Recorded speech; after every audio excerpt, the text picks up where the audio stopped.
Distinguished citizens of this, our great state, and borders beyond, this is the North Carolina Clean Tech Summit. Good morning. I am Reggie Holley and serve as chair of the Institute for the Environment Board of Visitors. The Institute is joined in convening this summit by the UNC Keenan Flagler Center for Sustainable Enterprise, and we are proud of this partnership.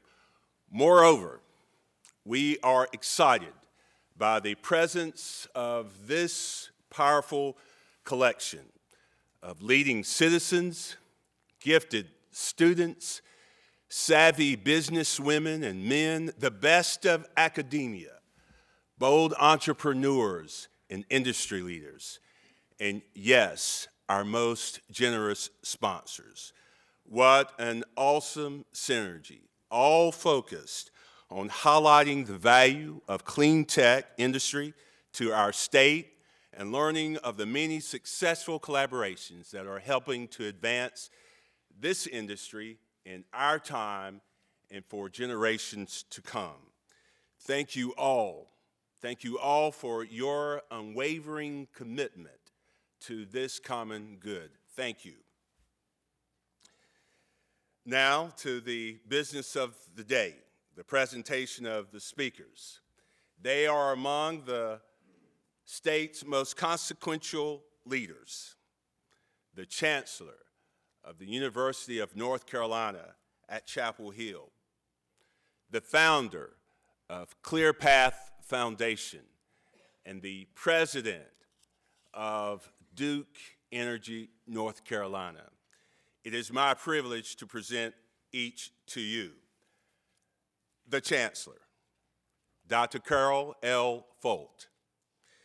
She is, by all measure, a giant on this campus and in the global field of higher education. Dr. Folt is a renowned environmental scientist holding a doctorate in ecology from the University of California at Davis.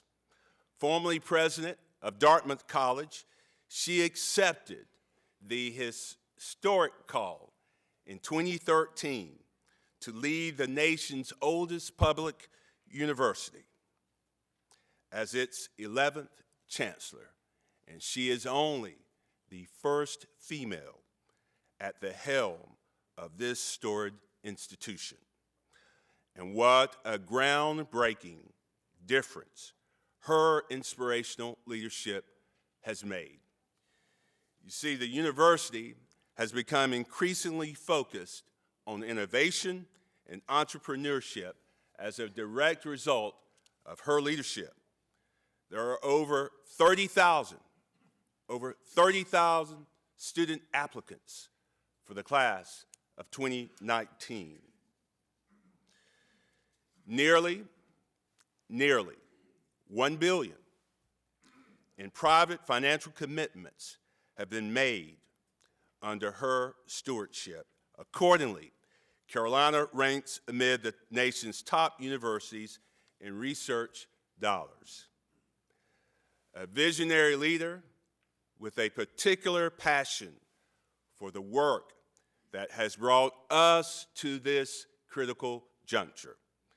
I present to you Her Excellency, the Chancellor of this great university, Dr. Cowell L. Folt.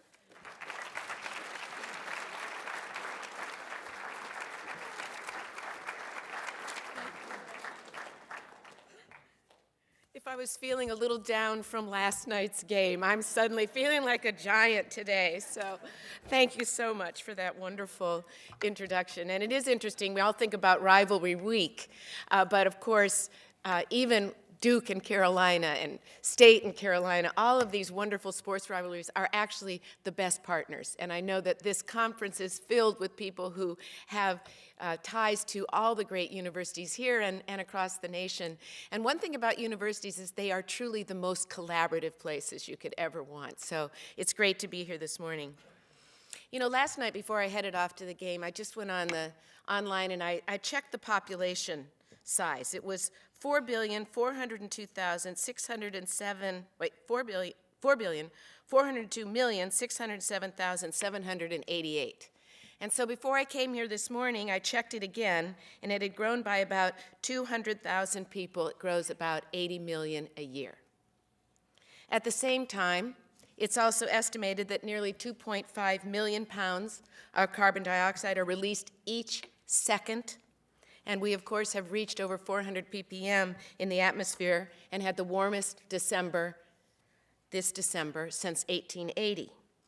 And if I started to talk about water, I know you'd all know some of the statistics about that, but water is running out. So I'm very happy to be here today to kick off the 3rd annual North Carolina Clean Tech Summit and to welcome everybody here to Chapel Hill, because if we ever needed the work that you do, we need it right now.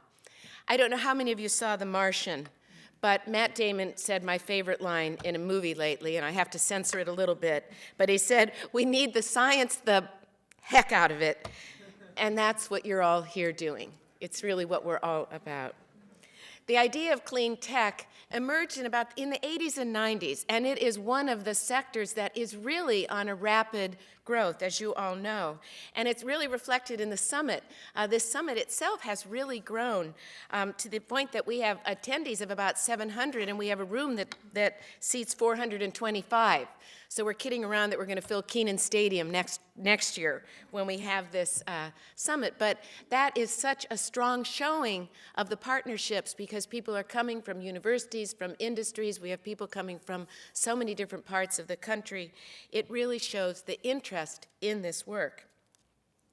Since the 18th century, North Carolina and UNC, and I would also add our other universities, have really been great partnerships. We have a long history of partnerships between our industries and our universities and our state. That's a really important characteristic of who we are. And in recent years, the relationships between the researchers and their effect and their capacity to really work together in partnership have really grown. And I think that's another example of what's so great about this summit, is that it really comes out of work from the Institute of the Environment and the Business School. When they started planning this, I was told that they didn't even know how many faculty were actually involved in the area of clean tech. Now, when they put it together, they were actually quite excited to find that there were more than 60 faculty members right here at Carolina who were working directly in the area of clean tech, and that was in areas ranging from solar to wind energy to smart cities, sustainable water supplies, and of course that number has grown considerably. At UNC, I think we absolutely thrive when we have these sorts of partnerships, and when these partnerships also lead to the education of our students. Of course, that's the generation that we're working for, and the ones that are going to help us find the new solutions. And so they get very excited about this work, and we see a real growth in that interest right now. It's also exciting to see the work go well beyond the Triangle and to the state as a whole, because we really think that that's part of our mission as the first public university, is to work in partnership to really help the state thrive. Before you all dive into your days of collaboration and conversation, I'm going to take a moment to recognize a few of the groups that have really made this summit possible, and realize that there are so many more. But I'd like to start by starting with our summit partners. There are many of them listed on your program, but especially the lead sponsor, Duke Energy. We were just talking, because not only is this a great partnership, as is true for many of the people here, we have partnerships in many other areas at the university going together, and that is really critical to us. And our platinum sponsor, Wells Fargo, again, another example of great support for universities and research and applied use of that research. I'd also like to thank Director Larry Band from the Institute of the Environment. Larry, I know you're here. If people wouldn't mind just waving, and we'll clap at the end for everybody. Larry, and thank you. And we also have Summit Committee Chair Greg Ganges here. Thank you, Greg. The Keenan Flagler Business School, we have Dean Doug Shackelford is here, or will be joining us soon. From the Center of Sustainable Enterprise, Director Al Seegers, and the Center's Carol He. Thank you. See you back there. And I'd also like to mention North Carolina's Stratus Solar, and thank Marcus and Kathy Wilhelm, who are also here.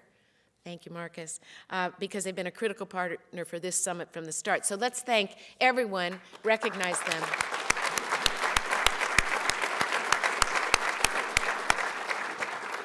There will also be a number of elected officials who will be participating in the summit, and I think they'll be coming in and out. There's a few things happening in Raleigh that are keeping people pretty busy, but I think we're going to have North Carolina Treasurer Janet Cowell here. Is Janet here yet? She's going to be joining us, I believe, and North Carolina Representative John Zoka will also be here, and others. So thank you. It's really important to see that great relationship. With the summit, we really do believe that UNC-Chapel Hill and our partners are trying to take a strong lead in advancing technology. As a chancellor and as a scientist, in particular an environmental scientist, this means a lot to me. I'm really excited about this. It really is our vision to harness the power of North Carolina's great universities in partnership with business and with government and with nonprofits, and we really want to see ourselves become the Silicon Valley of clean technology. Now, I was talking to Brad Ives, and he tells me we can already claim the title of Silicon Valley of smart grid technology.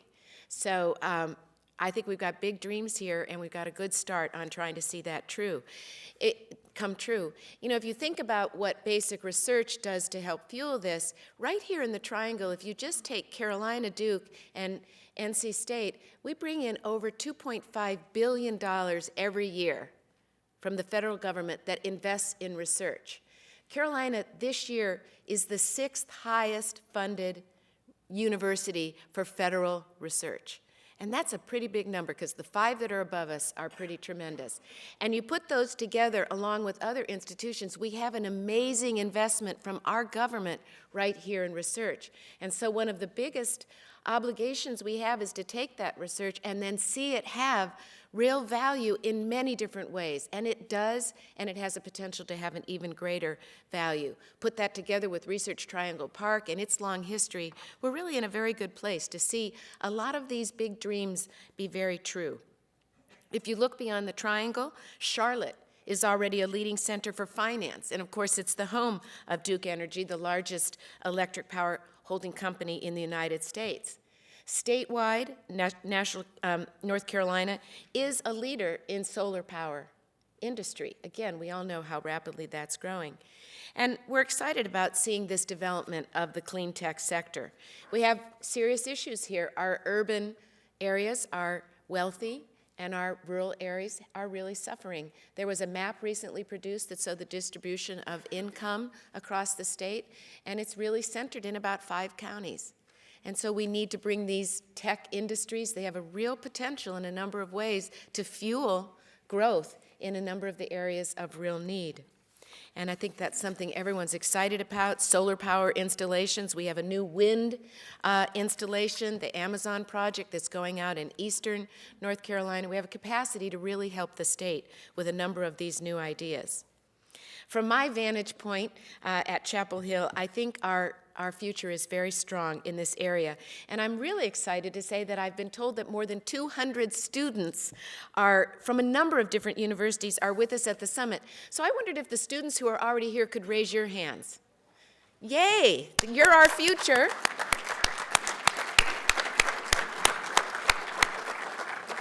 We're really happy to have you here. This is a pretty unique opportunity that you're being able to partake in this because you're going to learn so much about the clean tech sector.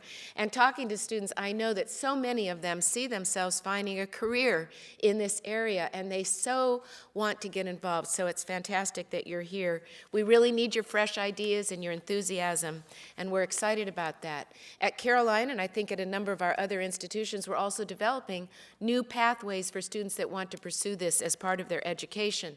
We have a number of new dual degree programs between environmental majors and professional areas such as media and journalism, public administration, the business school, and we see that these are going to be very good ways for students to find access to this from many different paths, and that's absolutely what we want.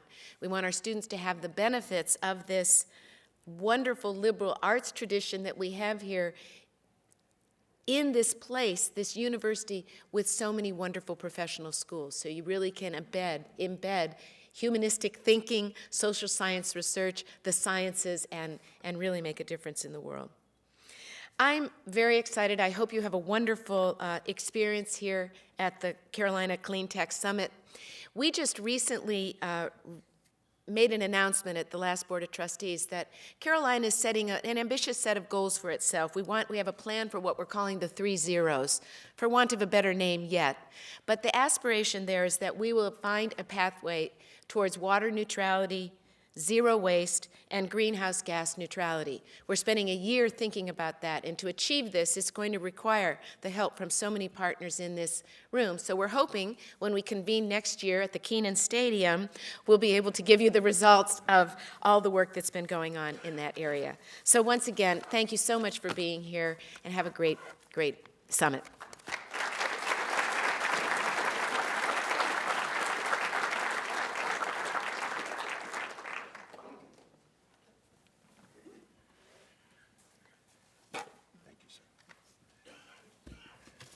The Chancellor. Thank you very much, Chancellor.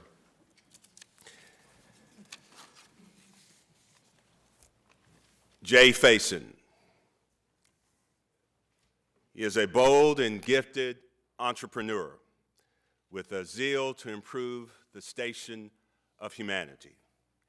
An Ernst & Young Entrepreneur of the Year, Jay has successfully developed, steered, and leveraged businesses across a broad spectrum.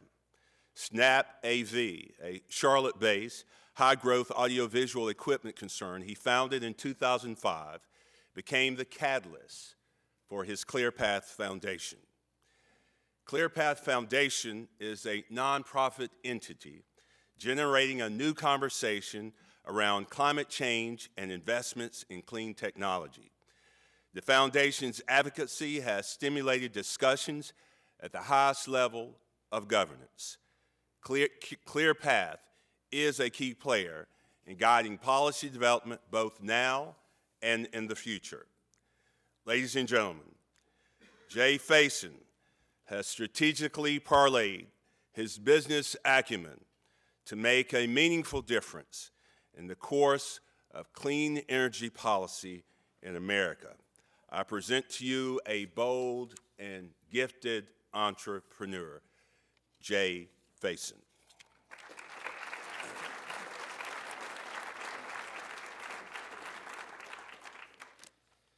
I'm gonna. Do you anticipate staying here at the lectern, or you want to walk around? I'm a walker, so I'm gonna put this on. you then. Okay. Thank you. Okay.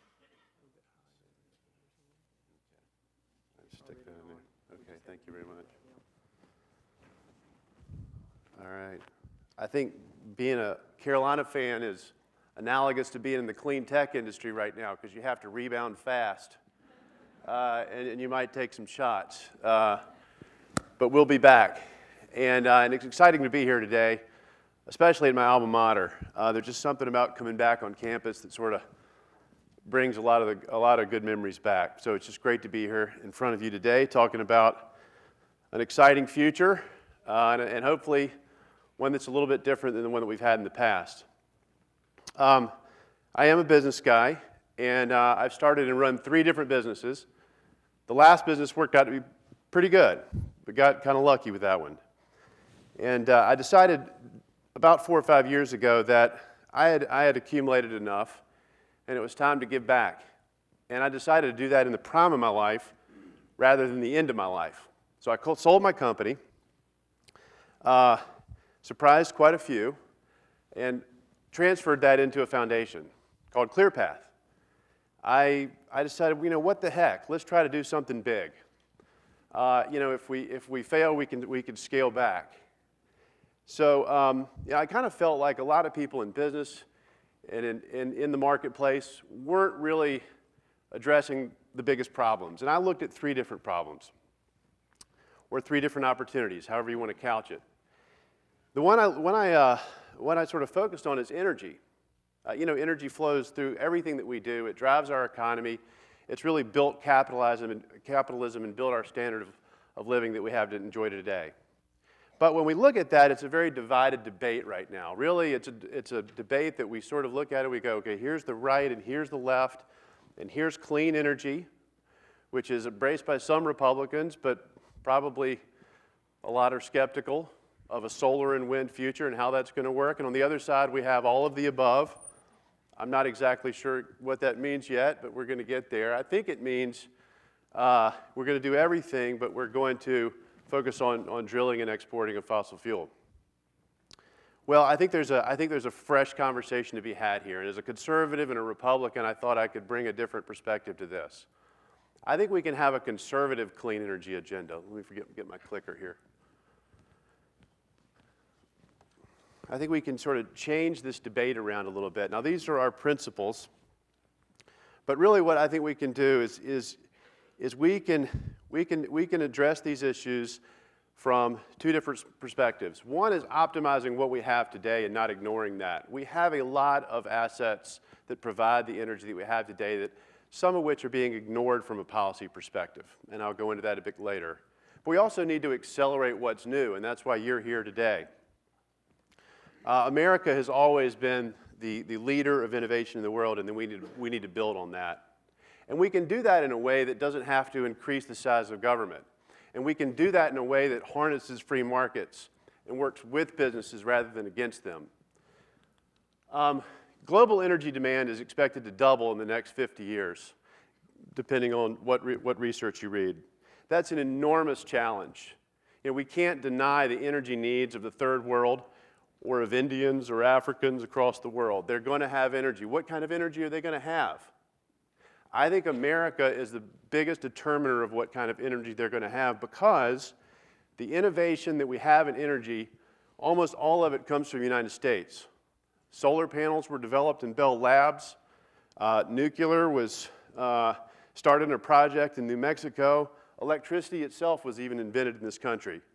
So we are the laboratory of the world. But we can't take that for granted. Currently, we only spend 2% of our R&D investment as a nation in energy. China's spending 20%. So for us to continue this type of leadership, we have to make smart investments. And America needs to be the leader in the rest of the world. This is a technology problem. We have a lot of great technologies today, and wind and solar are great examples of those technologies. But in my opinion, that's not enough. We need some new next-generation technologies, particularly nuclear, that are going to provide that base load to augment these other energy sources. You know, a lot of candidates on the trail today are talking about, oh, let the free markets decide this. Let the entrepreneurs build this in their garages. Well, I don't think building a nuclear fusion reactor in a garage would be a particularly good idea. These are hundreds of millions of dollars required for these types of projects and huge testing facilities. And from what I understand, and we're digging into this, it's really not optimized very well. There's not a lot of cooperation between private enterprise and the massive investments that we have going into these government energy centers.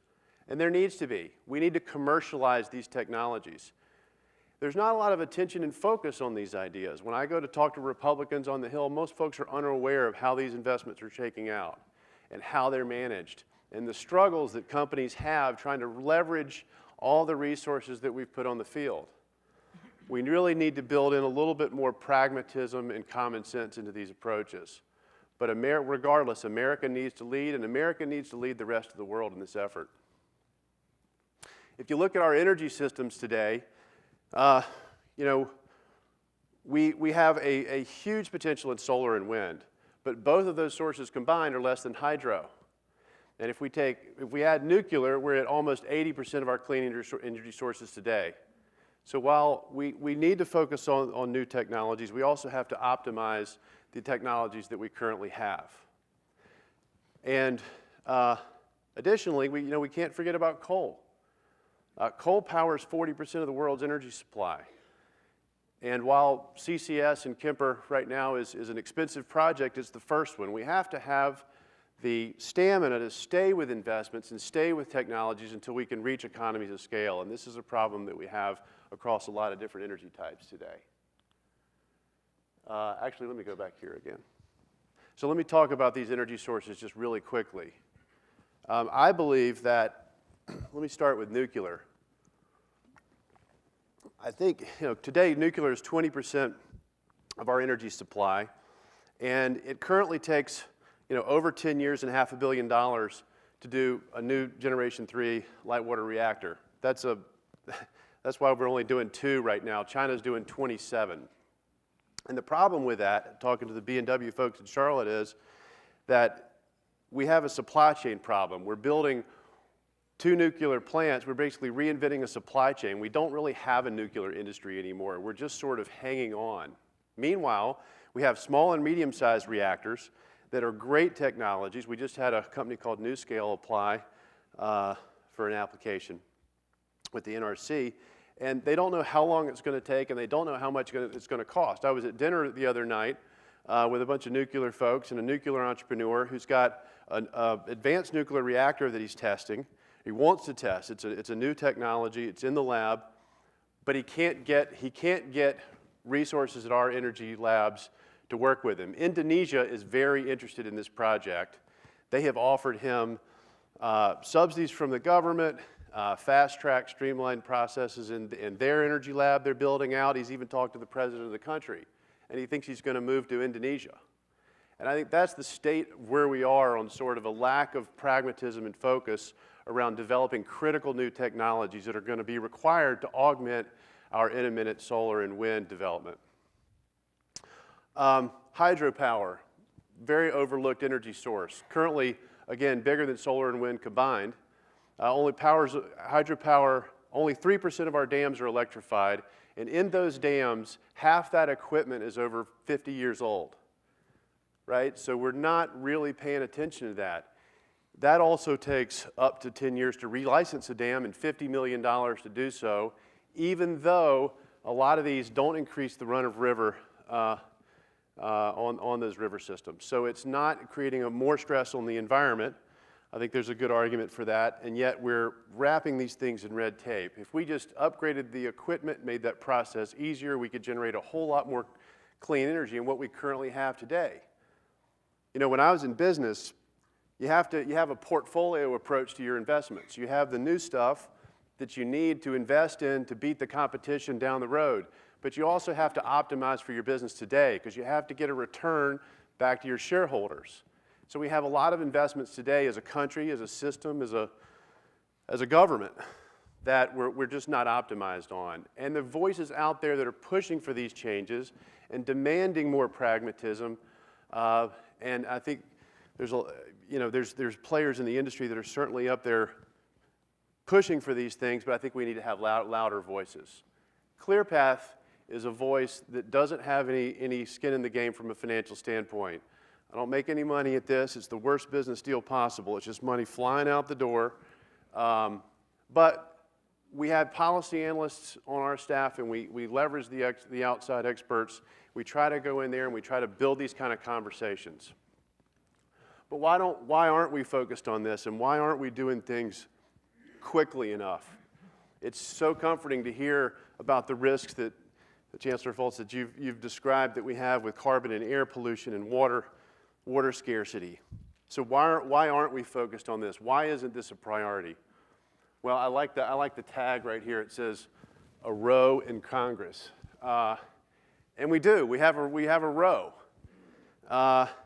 It's a very divided debate, but it's a debate where one side sort of has a lot of the answers, and the other side kind of seems defensive. I think it's okay to have an argument around what the solutions are, but we've got to get past what the problem is. So that's what we want to do. We want to equip the other side of the debate with some tools in that argument that focus on a balanced energy approach that moves us forward in a way that strengthens our country from a jobs perspective, from a national security perspective, and lowers air and carbon pollution. I think we can do that. We have to fix the political debate in order to fix the policy, in order to fix the energy systems. And that's why I'm heavily involved in the political system today. I never would have thought when I started this that I'd wind up spending half my time in Washington, D.C. But in some cases, all roads do lead to Rome or Washington, D.C. So that's sort of what we're up to. This is one of my favorites, and it's always an inspiration for me when I look back at it. Hopefully it's an inspiration to Republicans and conservatives about our legacy in all this. And, you know, at the end of the day, I'm an optimist. And America can absolutely do this if we get focused on it. Thank you very much.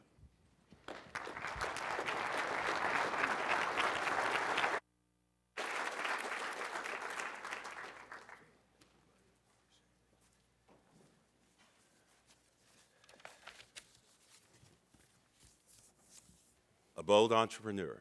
Thank you, Jay Faison. David Fountain, a guiding force. When the company that originated as Carolina Power and Light began its evolution, David Fountain helped guide the complex process. Duke Energy is now one of the South's largest energy concerns that would not have come to pass without his influence. In his new role as president, he is responsible for an astonishing set of business functions, including advancing the company's rate and regulatory initiatives, economic development, community affairs, water strategy, and hydroelectric licensing. Lord Yates, a former IE Board of Visitors member and president of Duke Energy Carolina's region, says of David Fountain, David's years of experience have prepared him well for this important role. Ladies and gentlemen, he is a Moorhead Kane Scholar. He is a product of Carolina, and he is the new face and new leadership of Duke Energy. David Fountain.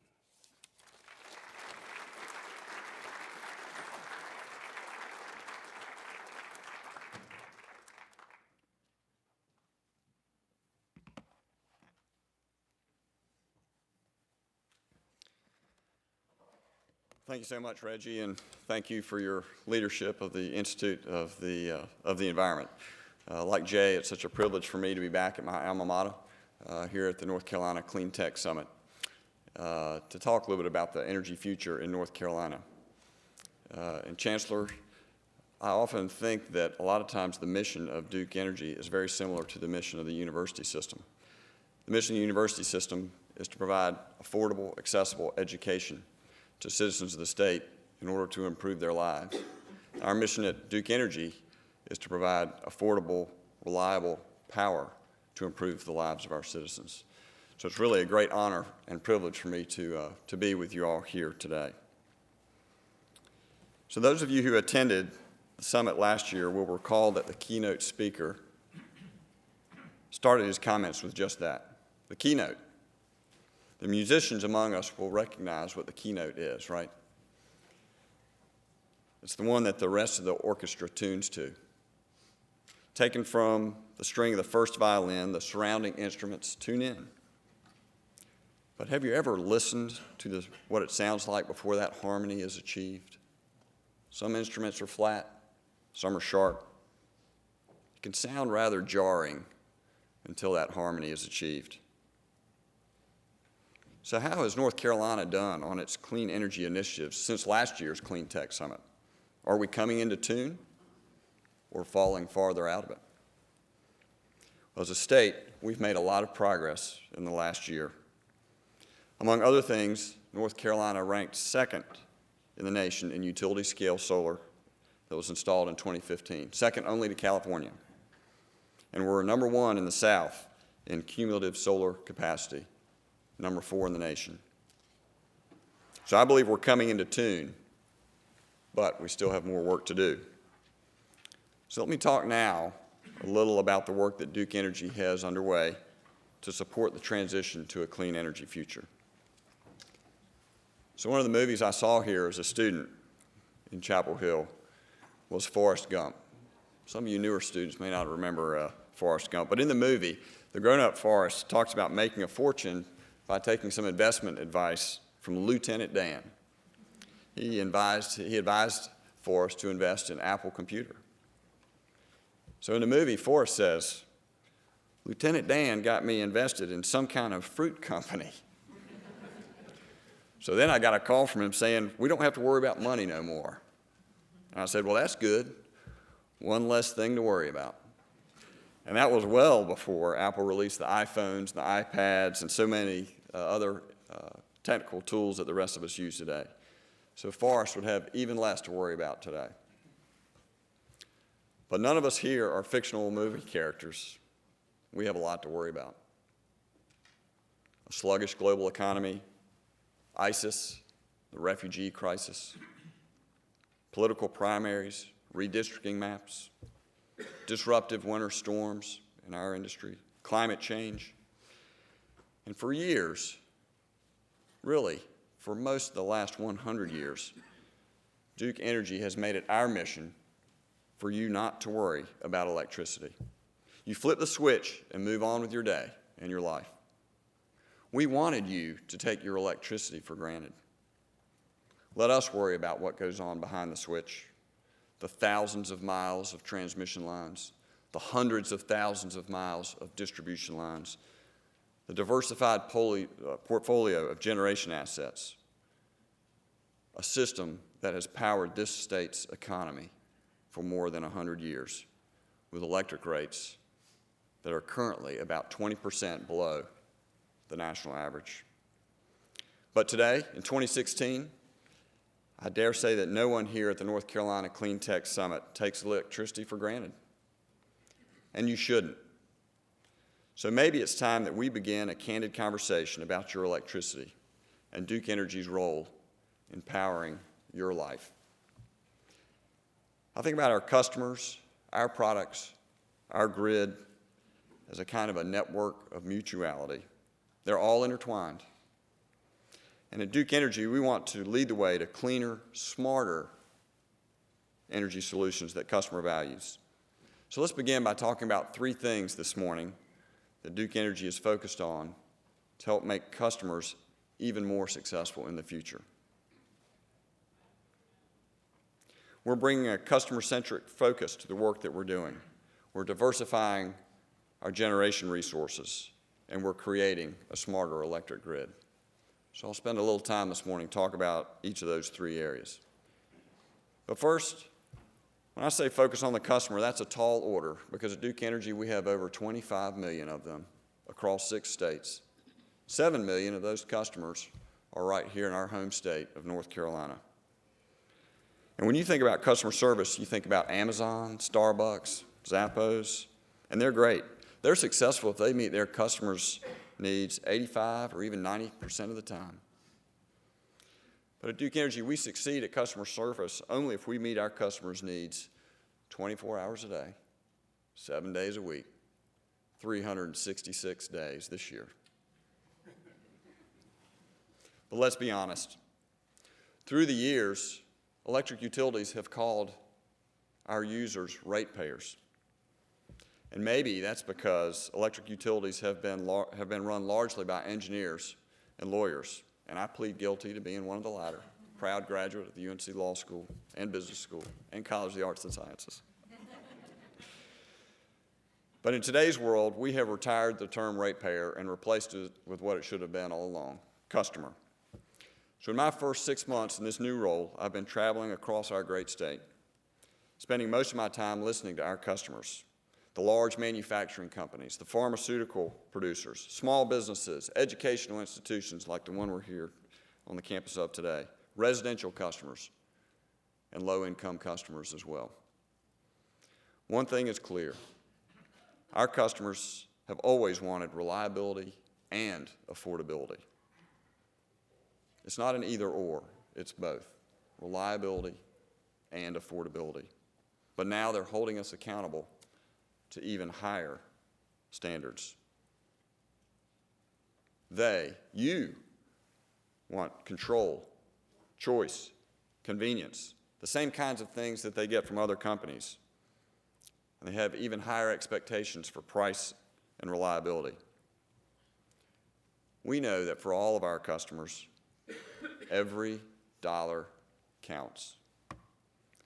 For lower income households, the size of a monthly bill can be a real challenge and is often an unwelcome surprise at the end of the month. And for business customers, the price of energy can make the difference in whether or not they can compete in global markets. So it's our job to keep these energy costs competitive, whether through our system planning and operation or through other programs like our energy efficiency initiatives. Since 2009, our energy efficiency programs have saved customers more than $650 million. Think about that. That's a significant benefit to the customers of this state over the last 6 years. And we're not done yet. Greater usage of these programs will allow North Carolinians and our state to become one of the leaders in our smart energy usage. In our increasingly digital networked world, electric reliability is more important than ever. Power outages, even brief fluctuations, can disrupt a variety of microprocessor-based devices, from computers to life support systems. We have a reliability rate higher than 99.9%, but that's not good enough. That's why we're exploring technology that strengthens our reliability. Our customers also expect to do business with us on their terms, on your terms. They want customized experiences, 24/7 access to information, and they want it on these devices, your smartphones. A customer-centric view has to be at the heart of our future at Duke Energy so that you can be more in control of the service that we're providing. Just as in online banking, where you can see to the penny how much you've spent every day, just as with your wireless provider, you know how much data you've used during the course of the month, and you can plan accordingly. We want to give our customers that same level of information. We really want to equip the system to allow customer energy management so that customers can see the cost of their energy and make their choices accordingly. So we're making progress, whether it's solving customer issues on Twitter or proactively texting customers outage information. We're making their interactions with Duke Energy much more convenient and timely. In fact, Duke Energy has been recognized as one of the leading users of social media in our industry. In fact, our CEO, Lynn Good, has just been named LinkedIn influencer, and she's got some terrific posts already on the LinkedIn website for those of you who want to follow her. So meeting customers' evolving expectations also means new ways of generating and delivering electricity, just as you all know. And that reminds me of a quote by one of my favorites, U2's timeless frontman, Bono. The man behind the glasses, right? When asked what it was like to make a record album, Bono said, well, it's like making hot dogs. You'll probably enjoy them more if you don't see how it's done. We've all heard that in other contexts before, but you could probably say the same thing about electricity, right? You'll probably enjoy it more if you don't see how it's done. But more and more across the nation and across North Carolina, and as evidenced by your participation here today, customers and society at large care about how we make electricity. We all want a cleaner energy future. It's clear that nationwide and statewide, customers and society are expecting that. And at Duke Energy, we're pleased to be leading the way. Energy diversity has been a cornerstone at Duke Energy for decades, but it's become increasingly more important as we address the demand for lower carbon emissions. Jay talked about the need for a balanced portfolio. We're very proud to have a balanced portfolio of generation assets at Duke Energy, including a very strong nuclear fleet. But to adapt to this cleaner energy future, we continue to change the way we produce power and meet customer demand. We're doing it in more flexible ways. So don't get me wrong, in the near term, we're still going to rely on a mix of nuclear, natural gas, coal, hydro, and renewables in North Carolina. But the transition to a cleaner energy future is well underway here in the state, and I want to share the progress that we've made on multiple fronts. We've seen a shift from coal to gas nationwide, and in North Carolina, Duke Energy has retired half of our coal plants. We've also built 5 natural gas plants since 2011, and the shift will continue, just as we recently announced the retirement of an 8th coal plant. We've invested approximately $3 billion in North Carolina since 2000 to ensure cleaner emissions and better air quality, a program that was done through the collaborative effort that resulted in the Clean Smokestacks Act. So Duke Energy's emissions of sulfur dioxide and nitrogen oxides in the Carolinas have dropped dramatically. And just since 2005, our carbon emissions in North Carolina have dropped 20%. Our nuclear fleet has been safely producing carbon-free electric power for decades. In fact, in 2015, our 11-unit fleet in the Carolinas had a capacity factor of over 94%. Over 94%. That's really a strong mark, and it's one that's higher than the national average for nuclear. We also have a compelling story to tell around the development of our solar facilities here in North Carolina. I'm very proud to have Rob Caldwell from the company, who leads our regulated solar initiatives in North Carolina, joining us here today. Through Rob's leadership, we've doubled our solar capacity in the state. Just in the last year, added more than 300 megawatts, or approximately 1,500 acres of solar panels. We've connected more than 1 gigawatt of solar in this state. And last year, just in 2015, we connected over 600 megawatts, more than twice the amount that we connected in 2014. And there's plenty more solar projects that are being worked on in our interconnection queue. So as I mentioned, North Carolina was second only to California for utility-scale solar construction in 2015. Our investments in the state have been instrumental in North Carolina being ranked 4th. Some of us recognize this, right? Being ranked 4th in the nation and number 1 in the South for solar capacity. So we anticipate continued growth. We all want to ensure a robust energy policy for North Carolina, one that will bring the most benefit to all of our customers. We understand that there are plans underway for a legislative stakeholder process where everyone with an interest in solar and renewables will be able to come to the table and determine how we move forward. And at Duke Energy, we're looking forward to participating in that process. So while we're moving fast to connect more renewables, we owe it to our customers to continue providing reliable and affordable power that our customers can count on every day. So to do this, we're stepping up our investment in the power grid, sometimes called the smart grid. The grid needs to evolve from a one-way delivery system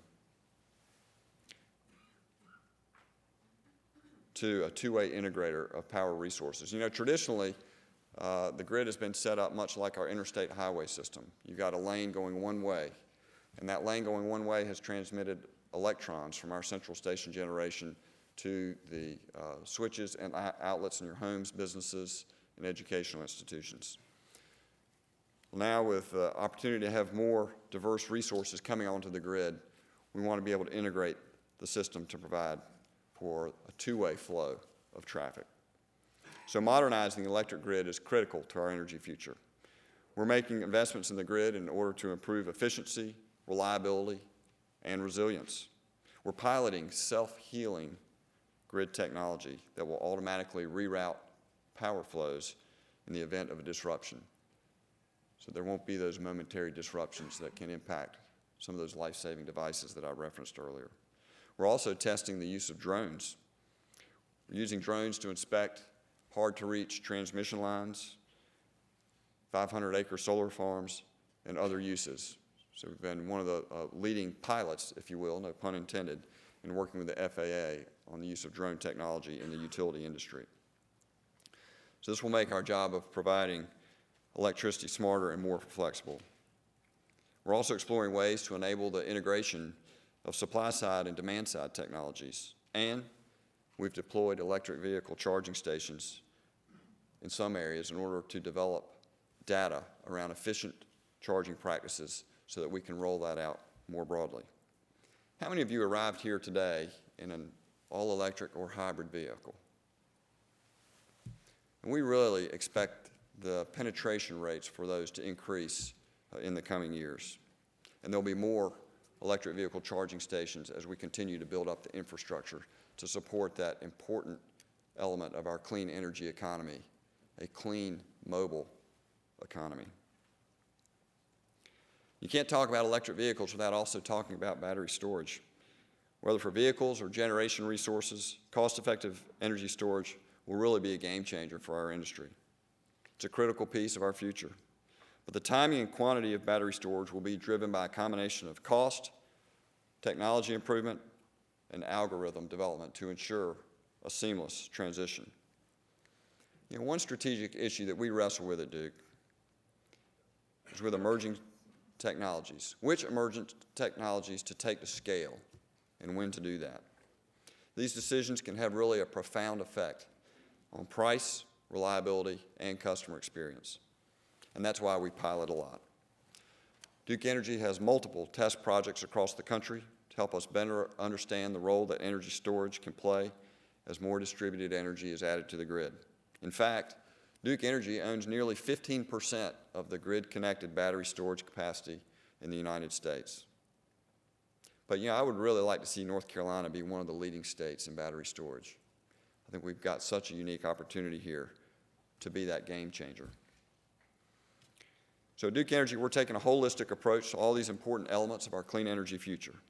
The most recent example is our modernization project in western North Carolina. We're meeting growing energy demands there, along with growing customer expectations. So in addition to retiring our coal-fired generation in Asheville that I referenced a little bit earlier, we're replacing that with a natural gas-fired generation fleet. We're also constructing a 15-megawatt solar facility and a 5-megawatt battery storage project. So this pilot will be North Carolina's largest battery storage project for Duke Energy. One of the other things that we're excited about with the Western Carolinas Modernization Project is the opportunity to engage the local community on ways to increase energy efficiency usage, increase the subscription rates in the existing programs that we have, increase the participation of those, and develop new programs as well. So we're actively engaged in discussions on how we can provide more opportunities for the community there in the western part of the state to meet those growing energy needs. So there you have it. 3 key factors for our energy future: customer focus, diverse generation resources, and a smarter grid. So thinking about our future, I'd like to focus for a minute on the students here. So students, it doesn't feel like it was that long ago that I was sitting in your seat. I'm sure it doesn't feel like it was that long ago for Jay either. But one of the things that we're all grappling with in the electric utility industry is an aging workforce, and that creates a lot of opportunity for each one of you. At Duke Energy, we have over 26,000 employees, and over 14,000 of them are located right here in North Carolina. In the next decade, we expect half of our workforce to be retirement eligible. So over 13,000 jobs across our company, over 7,000 jobs right here in North Carolina. That's really a staggering statistic. As I mentioned, it's one that is a dynamic that's affecting all electric utilities across the company. But think of the remarkable opportunity that you have to be able to help us shape the energy future for the state and for the nation, and as Jay referenced, really for the world. We still need to attract and retain employees at Duke Energy with our core set of skills. We need power plant operators, line workers, accountants, engineers, lawyers. But even those traditional jobs require skills today that didn't exist a decade ago. We also will need an emerging and diverse skill set, roles that will elevate the customer experience. We have an increased need for cybersecurity expertise, an increased need for solar installers, operators, battery mechanics, wind technicians. There's any number of opportunities to create a role for you in the energy industry. I'm a very proud product of 20 years of public education in this state. And so I know what type of opportunity is before you. Don't waste it. Enhancing education and developing a talented workforce really must be a collaborative effort. And so I'm so pleased that Duke Energy and so many other companies represented here today have collaborated not just on the North Carolina Clean Tech Summit, but also in public-private partnerships that help drive the economy of our state forward in such a positive way. At Duke Energy, we're particularly proud to partner with the UNC Institute for the Environment, the Kenan-Flagler Business School, the UNC Law School, and many other centers across this great university in Chapel Hill. So students, believe me, there's an exciting future here. If you want a career with purpose, with an industry that society must have, then consider the electricity business. Come help us make it better. So in closing, at Duke Energy, we're acutely aware of our responsibility to deliver electricity reliably every day. We want to do our part, plus much more. We're also acutely aware of the call to produce increasingly clean electricity, and we're responding to that mandate. But we will never forsake the compact that we've had with North Carolinians for more than 100 years to provide safe, reliable, affordable power to improve the lives of our citizens. All this is a very delicate balance to achieve and maintain, and that's why our future together will be so challenging and so very interesting. And that's why I also think that clean energy in North Carolina is coming into tune. Thank you.